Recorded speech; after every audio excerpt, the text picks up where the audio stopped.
9:30 a.m. here in the Iranian capital, Tehran. Welcome to Press TV's World News. Our top story: protests in support of Canadian Aboriginal communities are set to escalate. Supporters of Idle No More, a protest movement campaigning for the rights of Aboriginal peoples in Canada, will rally in at least 30 Canadian cities on a global day of action on Monday. Events have also been planned in other countries, including Sweden, Australia, and the United States. Organizers say the day of action is meant to protest the Canadian government's attacks on democracy, Indigenous sovereignty, human rights, and environmental protection. Aboriginal communities have held many rallies over the past weeks in protest at their poor living conditions across Canada. Well, joining me now is our correspondent Joshua Blakeney, who's with us from Calgary, Alberta, Canada. Joshua, welcome to the program. Tell us more about these upcoming major protests and what it is that they can or will achieve. Yes, it's currently nighttime on the 27th of January, and tomorrow morning on the 28th, Canadians will be waking up and many will be mobilizing to participate in Idle No More's global day of action.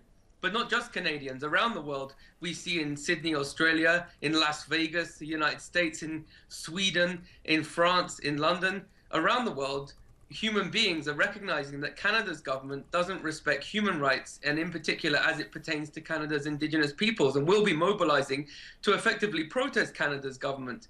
Now, this is a government that used to be loved in the world and that's now being protested on a global scale. We don't see the world protesting Iran. We don't see the world protesting the Palestinians. We see the world protesting Canada's government, and that's very revealing. And of course, many people are asking why Canada's government committed election fraud in 2011. Many people are asking why Canada's government is enshrining pieces of legislation that is not only inconsistent with international law, but is inconsistent with Canada's constitutional law. As I frequently have said in recent interviews on Press TV, Section 35 of the Canadian Constitution is unambiguous. It says that Aboriginal and treaty rights are hereby recognised and affirmed, and that is the supreme law of Canada. And yet the Harper government appears to be more interested in the profits of mining companies and oil companies who view Canada's Aboriginal peoples as an obstacle to their resource development.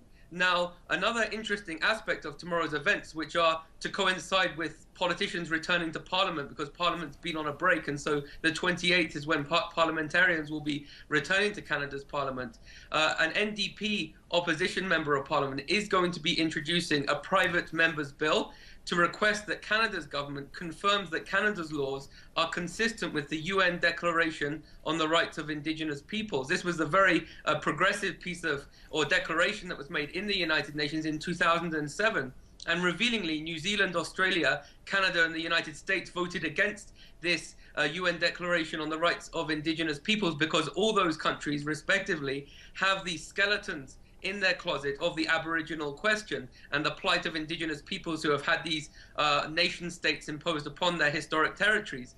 And so we're going to see Canada's Parliament being asked to ensure that all laws in Canada are consistent with the UN Declaration on the Rights of Indigenous peoples and with Canada's constitutional law. So the heat is increasing on the Harper government, both on the street and in the Parliament. And I think many Canadians are now saying, you know, will this government step down? I think many Canadians view the Harper government as being illegitimate, especially in light of election fraud, which I repeat, evidence emerged that the Harper government committed election fraud in 2011, which is why they have this majority in Parliament in the first place, and which allows them to pass pieces of legislation that many Canadians feel is inconsistent with Canadian law and international law and is unjust.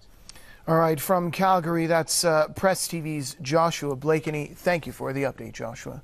Moving on, Israel is breaking its own rules on the use of deadly force against unarmed protesters. That's according to an Israeli rights organization.